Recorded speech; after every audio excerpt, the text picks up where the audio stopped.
जनी कर इशारा हिला के पपनी बोला कापे सकरी हम आगे सुगनी।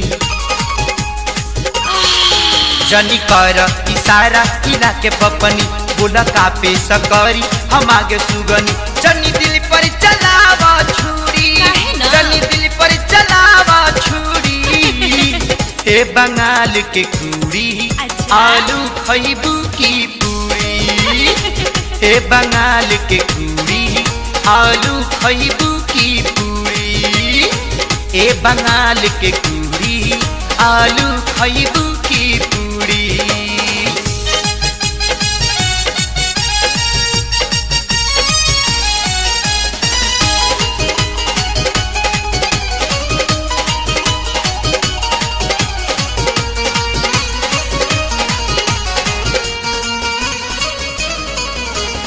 ऐलू बिहार में गर्दा करे निमनो लोग के बेपर्दा करे। हाय ऐलू बिहार में गर्दा करे निमनो लोग के बेपर्दा करे। अखिया से तू जाम छलकावे लगलू, सभा का के तू पागल बनावे लगलू। काहे काटेलू एता ना खूरी, काहे काटेलू एता ना खूरी।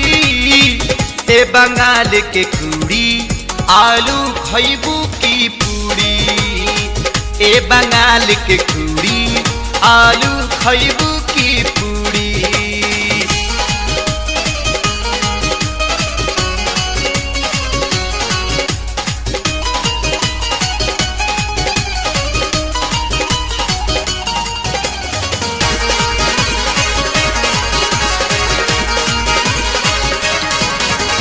काहे सुखल बाड़ी ए हमर जान, आवा होटल में करे जलपान। काहे सुखल बाड़ू ए हमर जान, आवा होटल में करे जलपान। चौमिन खैबू की समोसा, बोला इडली खैबू की डोसा। काहे राखेलू एता ना दूरी, काहे राखेलू एता ना दूरी।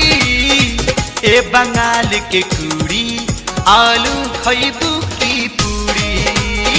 ए बंगाल के कुड़ी आलू खैबू की पूरी।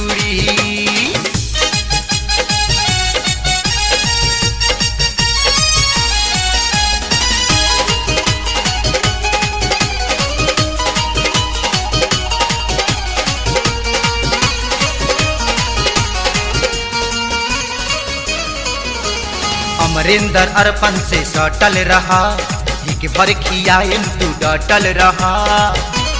हाय भाई राजेश्वर से सटल रहा, एक भर खियाएम तू डटल रहा। एगो पपी दीह नाही पैसा चाही, हमरा सुनर शरीर तोहरा जैसा चाही। तनी बूझा हमार मजबूरी, तनी बूझा हमार मजबूरी। ए बंगाल के कुड़ी आलू खैबू की पूरी।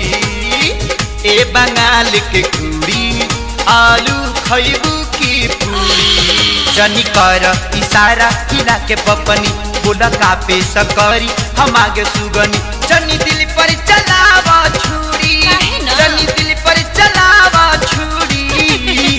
ए बंगाल के कुड़ी आलू खैबू की पूरी। ए बंगाल के कुड़ी आलू खैबू की पूरी। सुना ए बंगाल के कुड़ी आलू खैबू की पूरी खाला ना।